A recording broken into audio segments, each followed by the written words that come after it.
Pour son combat en faveur de tous les prisonniers des différentes crises, Guillaume Soro adresse ses remerciements à l'ancien président Laurent Gbagbo. L'ancien président de l'Assemblée nationale de Côte d'Ivoire Guillaume Soro a salué l'ex-chef de l'État Laurent Gbagbo pour ses actions en faveur de la libération des prisonniers des différentes crises. Le président Laurent Gbagbo a reçu en audience les conjoints de tous les prisonniers des différentes crises politiques le lundi 2 août 2021.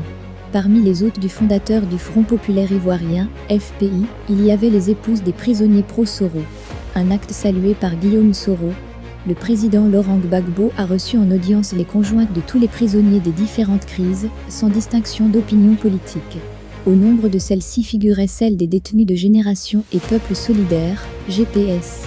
Le président de Génération et Peuple Solidaire, GPS, M. Guillaume Kibafori Soro, tient à saluer ce grand geste empreint d'humanité et lui exprime ici sa profonde gratitude pour son sens de la compassion, indique un communiqué de Génération et Peuple Solidaire, GPS. La formation politique de l'ex-député de Ferkessédougou, dissous le mercredi 23 juin.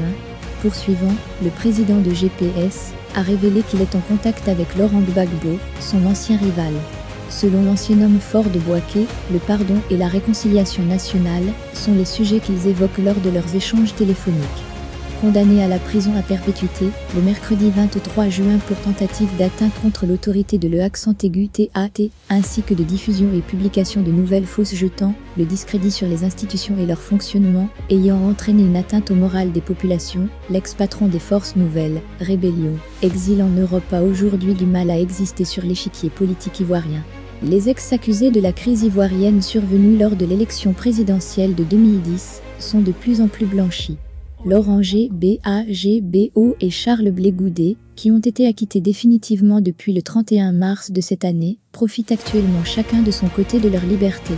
L'un, le Woody de Mama déjà sur sa terre natale mène en toute quiétude ses activités politiques, la dernière en date, sa rencontre avec le président Alassane Ouattara, son ancien rival ou opposé politique.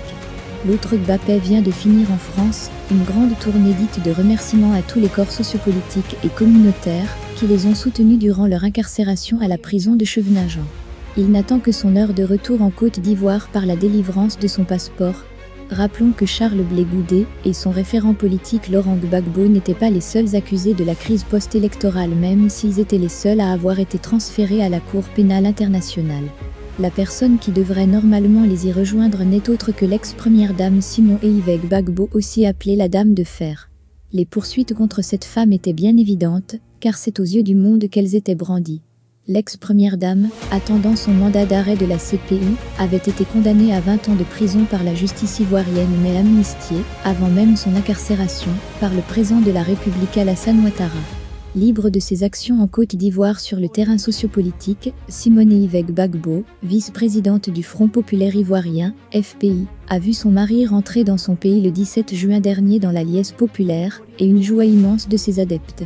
Bien que n'ayant pas subi le transfèrement à la CPI, comme son mari Laurent Gbagbo et son poulain Charles Blé Goudé, une très bonne nouvelle vient de tomber à son égard. La même cour vient de renoncer définitivement à sa poursuite pour manque de preuves.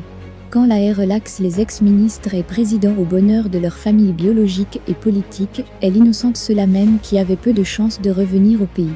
Quand la CPI, par la suite libère l'ex-député d'Abobo, Simone Gbagbo, elle confirme leur innocence à tous. La Cour pénale internationale vient ainsi de classer définitivement le dossier Laurent Gbagbo, Simone Gbagbo et Charles Blé Goudé. Allons à la reconstruction.